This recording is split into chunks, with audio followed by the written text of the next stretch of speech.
units together in a single U or 1.5 U, I think it is.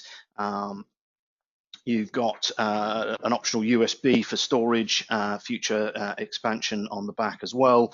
And there's an option as well to add a PoE, so you can power it over PoE as an optional extra rather than using a standard external power brick.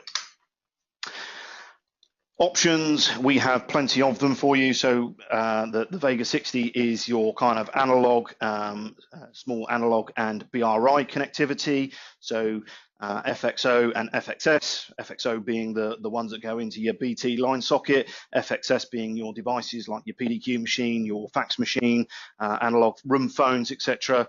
They're going into the FXS ports, and BRI being your good old ISDN2. So we've got, as you can see, we've got a whole bunch of different port options and combos. So use case. So still widely used. You've got a whole bunch of legacy BRI systems out there, whether it's your BT versatility system or something of that ilk, where people have got it connected to a couple of ISDN2 circuits. But they've still got it signed into their 7-year lease with BT Local Business that somebody stitched them up with a couple of years ago. Please forgive me if you are one of the resellers that stitched anybody up with a BT Local Business system. We've, they don't want to obviously replace that. They're still paying for it, but they want to make use of SIP trunking. So simply place one of our Vega 60s in there with however many BRI connections you need into the PC, into the back of the PBX, and then you can connect your SIP trunk into the gateway and connect the two together, and so you can still make the most of those SIP trunking, cost savings, etc., rather than the expensive ISDN, and but still make use of the hardware that you've got on site that they might still be paying for. So the other part of the other use case for the Vega 60s is the analog devices. So again, you might find that you've got a business that doesn't want to, again, whether it's an old credit card machine that's still running through the PSTN line, or it might be some room phone, a kind of an analog phone that's in a warehouse somewhere, or again, a fax machine. And you can connect those to the back of the Vegas. That can either connect via as you see on the left-hand side, you can connect it to an on-premise IP PBX, or it can connect via the internet to a hosted PBX, as it shows in the image on the right. So and so to that PBX, those analog devices will appear to be a IP endpoint. So number portability, again, this is another one. You will start to notice on some of these that they're fairly similar, just the technology is different. But porting sometimes can be a long and complicated process. What some people tend to do is to put in our gateways in between the ISDN, the traditional circuit, your ISDN2 or your PSTN circuit, and the PBX, so you can get everything on site even before it's all done, before the ports happened, and as when it ports over, it's all fairly seamless.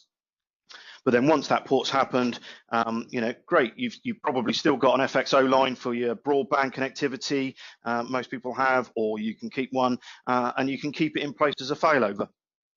So if your internet goes down and you lose your access to your hosted PBX or your SIP trunk, you can use it and fail over to that as well. So yeah, so there's a good few options on there for that use case. Okay, so we'll move.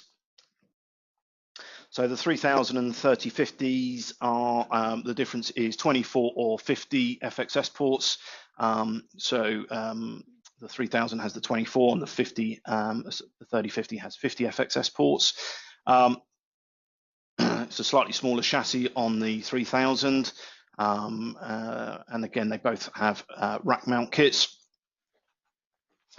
Just worth note that with these, the connection you'll see on the back, it's for some who don't know, that's a Amphenol connection, so which I think is a fairly standard connector for breakout panels, etc. So if you're putting it into a data cabinet in a comms room where you've got a lot of analog devices, then most of them will probably connect at the end to an Amphenol connection, which goes in the back there. So again, fairly similar uses to what we've seen before, connecting your analog devices, etc. Main kind of target kind of audience for this is probably hotels and care homes and education, where you have a lot of them.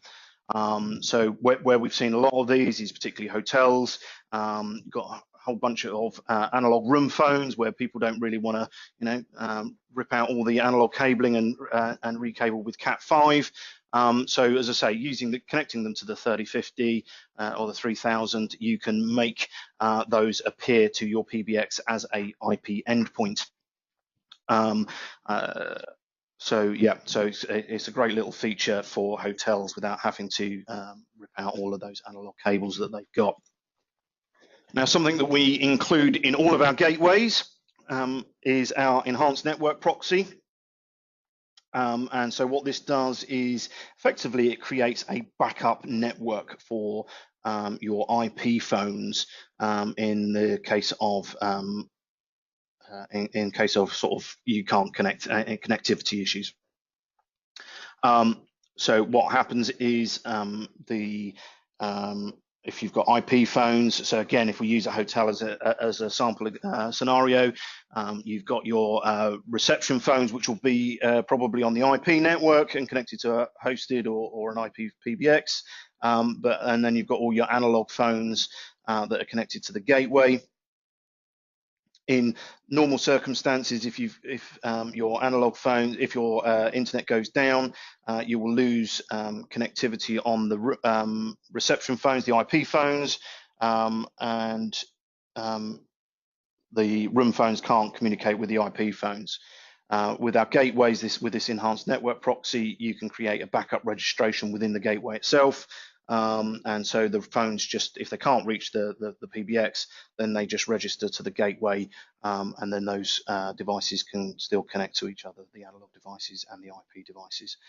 You can also add, there's an optional module on the 3050s to add a couple of FXO ports.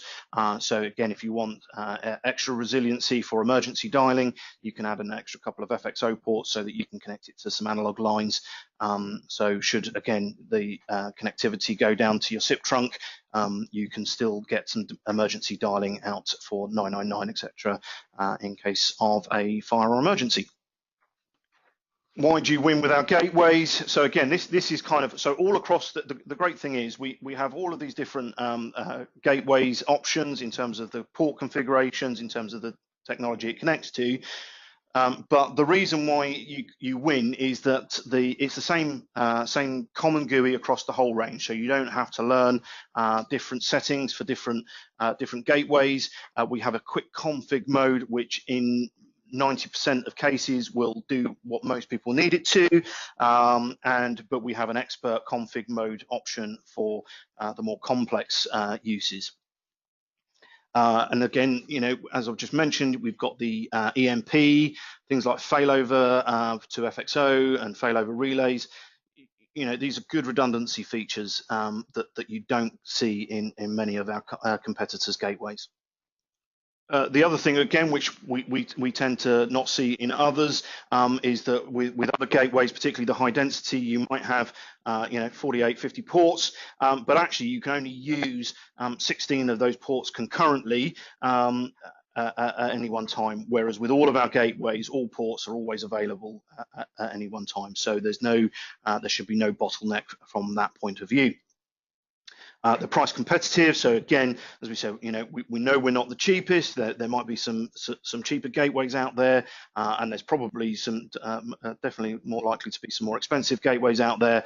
But in terms of value for money, we feel that we sit in a very good position, and we're seeing lots of people win lots of business with that as well. There's lots of features in there. There's lots of good stuff in there. It's stable. It's been around a long time. The Vega products came with the acquisition of Vega Stream back in 2011, but these products have been around a lot longer than that. The Vega products have been on the go for quite some time, and so it's matured over that period as well.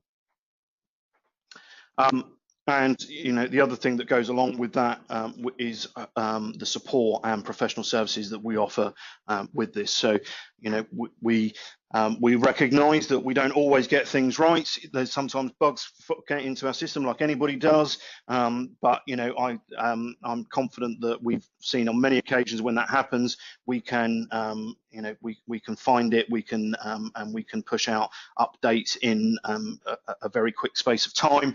We get good turnaround times on any of those bugs. But also, we've got a good team of people that are very knowledgeable on these products that are able to provide assistance in terms of complex configurations, installs. We've seen some particularly weird and wonderful stuff being used with our gateways, whether it's used on the side of railway tracks to connect analog phones on the side of railway tracks. I'm talking to somebody about using them in underground mines in Eastern Europe. There's a lots of different opportunities, as well as the standard kind of hotels and schools, etc. So we've got the skill and the expertise behind it to support you and to help you win that business. Okay, so obviously we all know there's a massive opportunity